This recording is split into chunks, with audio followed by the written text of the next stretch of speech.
Bama Morgan was a symbol of survival, until Sherry Dane's lifeless body surfaced, and the lies began to unravel.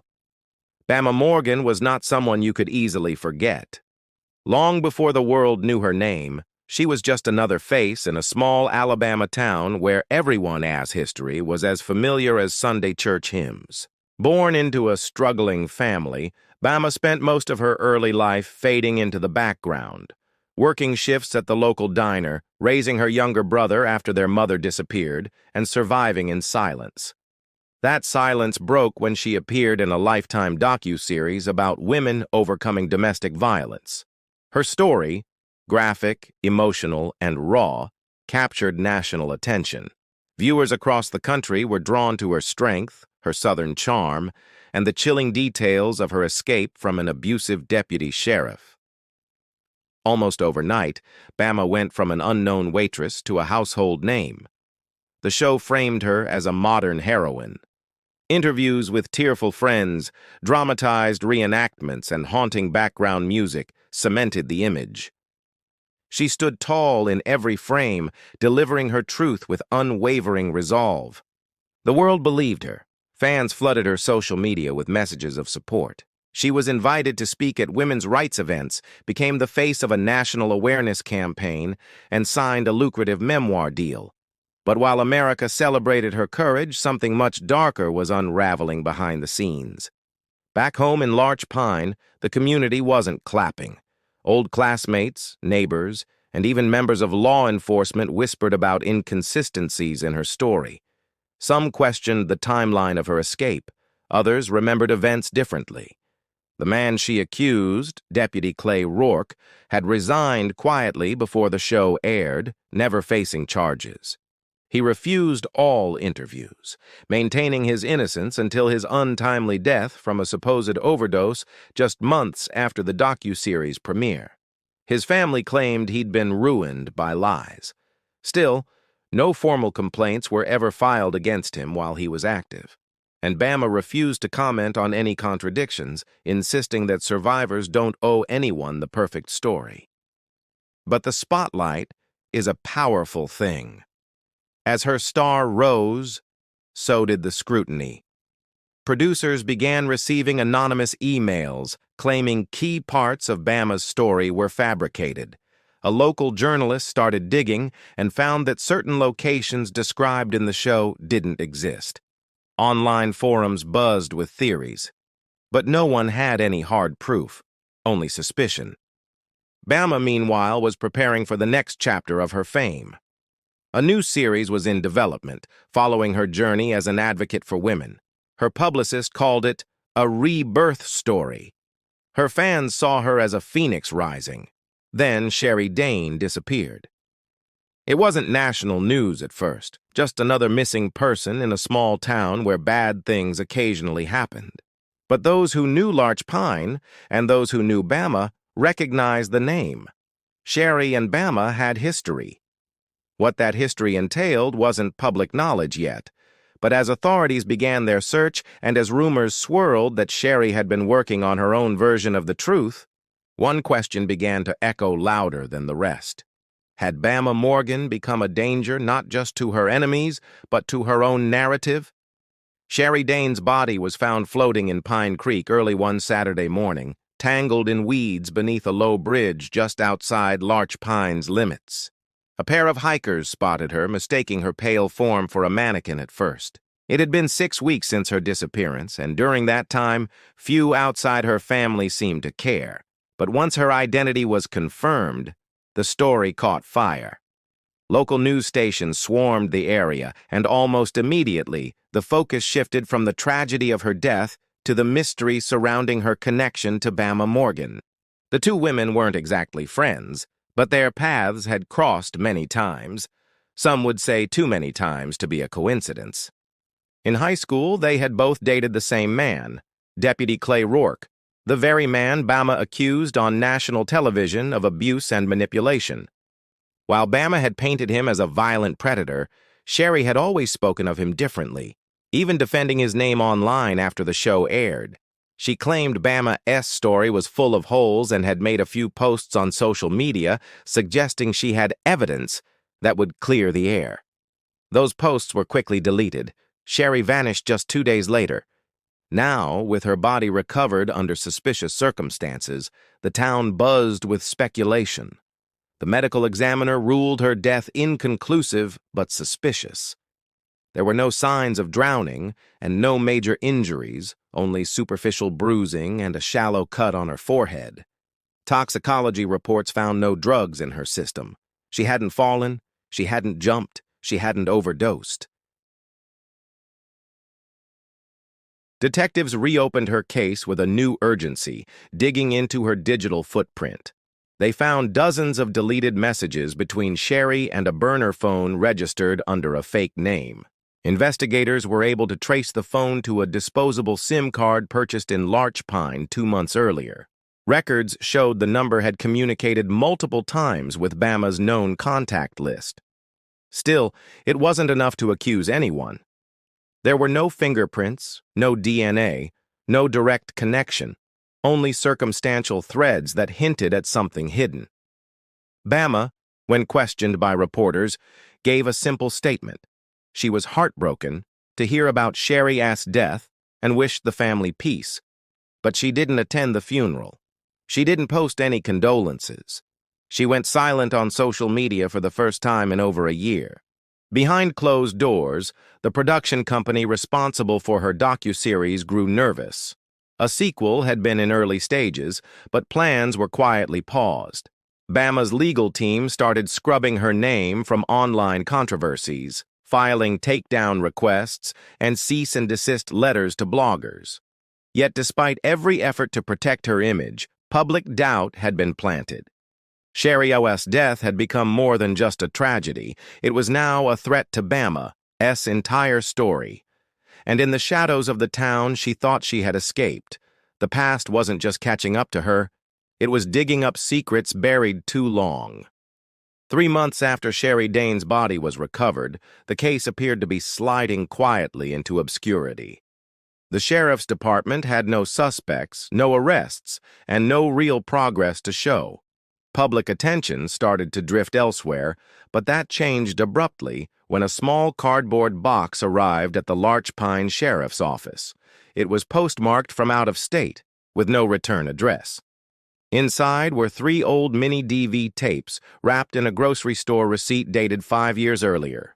Scribbled on each tape in faded black marker were dates, each one corresponding to the early days of Bama Morgan's initial interviews for the Lifetime docuseries. At first, investigators were skeptical. It could have been a hoax, but once the contents were reviewed, it became clear the tapes were real and unedited. They showed Bama sitting in a dimly lit room, talking with a producer who never appeared on screen. These were raw sessions, before production crews added music, cuts, or dramatic flair. And what the tapes revealed was deeply unsettling. Bama's story was different. Not entirely, but enough. She changed the timeline of events several times. In one version, she claimed the abuse began during a beach trip in Florida. In another, it started after she found disturbing texts on Clay Rourke's phone. Some of the events she described, like being held against her will in a cabin, were entirely absent from the other interviews. More importantly, she mentioned Sherry Dane by name. In one clip, Bama expressed concern that Sherry might talk too much if the show aired. She said Sherry was jealous and had a habit of twisting things. She told the off-screen interviewer, "If she opens her mouth, it'll blow everything." That line alone was enough to reopen the investigation in full force. The tapes were authenticated and quickly became central evidence in the still ongoing inquiry into Sherry's death. A digital forensic team combed through Sherry's old devices and recovered fragments of deleted messages. Some were to a contact labeled only as S. The content was vague, but hinted at her desire to go public with information about lies being sold to television. Investigators believed Sherry may have confronted Bama, either in person or through threatening messages, and it set off a chain of events that led to her death. But proving that theory would be difficult. There were no direct witnesses and no definitive proof of foul play. Still, suspicion grew around Bama's version of events. When the media caught wind of the tapes, the narrative shifted. Reporters who once praised her as a survivor now questioned her integrity. The docuseries was quietly removed from streaming platforms. Sponsors pulled back. Her upcoming book release was canceled.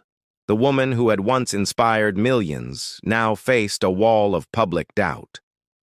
Yet through it all, Bama didn't flinch. She refused interviews, ignored accusations, and stayed inside her gated home under tight legal guidance. But with new evidence piling up and public pressure mounting, it became clear the truth, whatever it was about to surface. All it would take was one more piece of the puzzle. The break in the case came not from a witness, but from a second look at the evidence everyone thought had already been exhausted. Sherry Dane's body had been buried months earlier, her death still labeled suspicious but undetermined. But under the weight of the newly discovered tapes and resurfaced messages, the district attorney ordered a rare exhumation. The move shocked the public. Many believed the case was cold. Now it was heating up fast. Forensic analysts, now armed with more advanced tools than were available just months prior, re-examined the physical evidence. This time, they focused on microscopic trace materials, and what they discovered changed everything. Embedded in the bruises along Sherry's arms were tiny shards of glass, specifically safety glass, the kind found in windshields. Investigators dug into traffic footage and parking lot surveillance near the Pine Creek Bridge, where Sherry S.'s body was found. One camera, an old gas station security feed, had a fuzzy image of a silver SUV passing by at 2:14 a.m. on the night Sherry disappeared. The vehicle matched the make and model of Bama Morgan's car.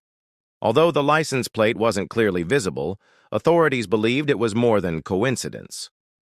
The timestamp placed the vehicle within a mile of the site, long after curfew hours, and with no reason for anyone to be driving through that rural stretch of road. Bama's SUV was seized with a court order. It had been detailed and cleaned, but forensic experts were thorough. They pulled the back seat and carpet, exposing older layers of the interior. There, hidden in crevices beneath the cushions, were fibers matching the fabric of Sherry's missing jacket, one that was never recovered with the body. A single hair sample was found as well, consistent with Sherry's DNA. It wasn't enough to prove a murder, but it was enough to suggest she had been inside the vehicle.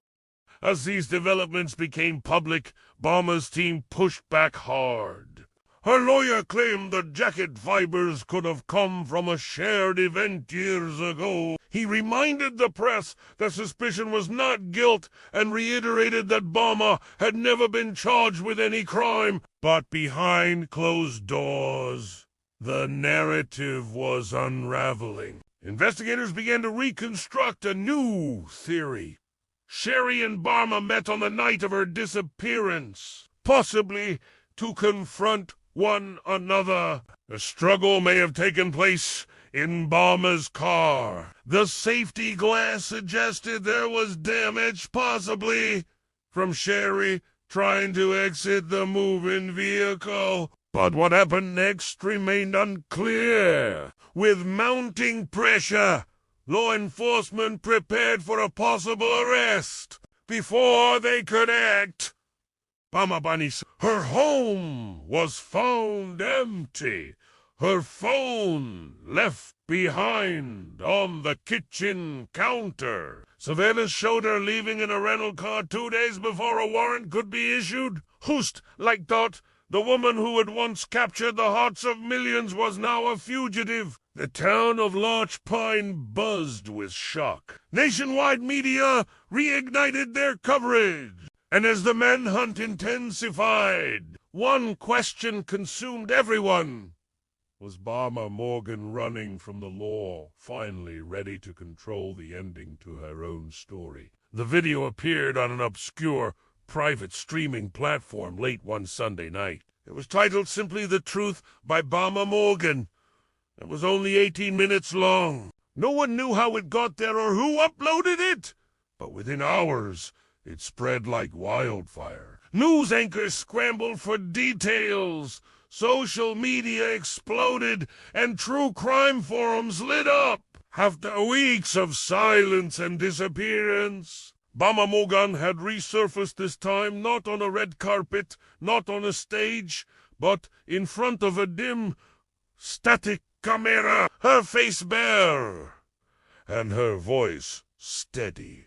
The video didn't begin with an apology. It didn't even start with an explanation. Instead, Bama spoke like she had on the docuseries, carefully, slowly, but this time without dramatic music or scripted lighting. She admitted she had lied, not about everything, but about enough to matter. She said parts of her story were shaped to be palatable, and producers encouraged her to present a narrative that would sell paint in a package people could believe. According to her, the truth wasn't compelling enough on its own, so she changed it. Then she turned to the subject that had shattered her carefully built image. Sherry Dane. Bama claimed that Sherry had been threatening to go public with damaging information details about their past, about Clay Rourke, and about what really happened the night of their confrontation. Bama said she had agreed to meet her, not to silence her, but to negotiate. According to her account, the meeting turned into an argument. Sherry got upset, opened the car door while the vehicle was moving, and fell. Bama panicked. She said Sherry hit her head on the road and stopped moving.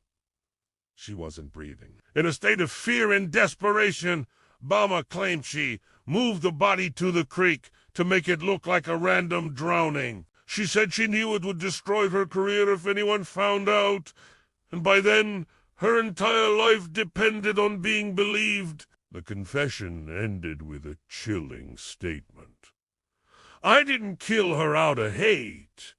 I killed her with silence. The video was enough for authorities to act. Within days, they traced the IP address of the upload to a rented cabin in North Carolina. U.S. Marshals surrounded the property. Bama was found alone, unarmed, and surrendered without resistance. Her arrest was live-streamed by a local reporter, and within hours it topped national headlines. She was charged with manslaughter and tampering with evidence. In court, her defense team argued that fear, trauma, and media manipulation had driven her actions. The prosecution painted a different picture. A woman who had built a life on lies and eliminated to one person who threatened to expose them. After a tense and highly publicized trial, Bama Morgan was found guilty and sentenced to 15 years in prison. Her story, once a triumph of survival, had become a cautionary tale. In chasing fame, she created a fiction so convincing that even she started to believe it. But the truth, slow, quiet, and patient, had waited. And in the end, it was the only thing that couldn't be buried.